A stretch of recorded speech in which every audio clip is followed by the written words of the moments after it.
High guys, सन्चै हुनुहुन्छ सबैजना। आज चाहिँ म बुके बनाउन लागेको है। यो चाहिँ मेरो फर्स्ट ट्राई हो नि त। सबैजनाले लास्टसम्म हेरिदिनु ल। अनि के छ खबर तपाईहरुको? मेरो त हेर्नु जिन्दगीको गोरेटोमा यति बिजी हुन्छु कि लाइफमा हैन। कहिले कहिले त आफूलाई देखेर पनि हाँसो लाग्छ कि म किन यति क्रेजी भएको होला है भनेर।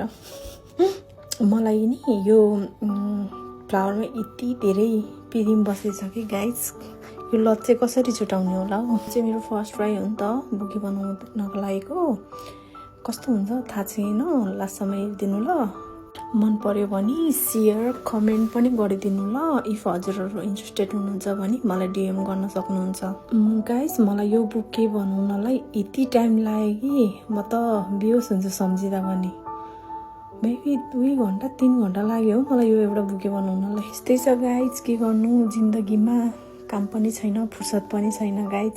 भन्दै मैले बुके बनाउँदैछु गाइज। कोही इन्ट्रेस्टेड हुनुहुन्छ भने प्लिज डिएम अस।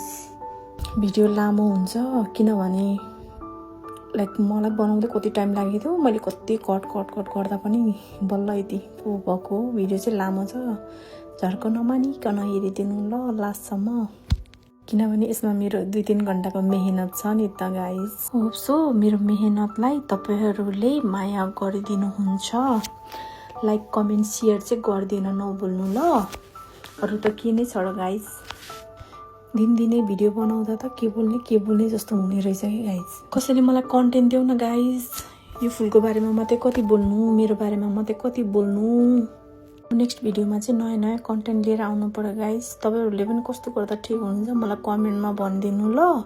म त के बोल्ने हुन्छ कि, त्यही भएर मेरो भिडियो लास्टसम्म हेरिदिनु भयो। Thank you so much guys.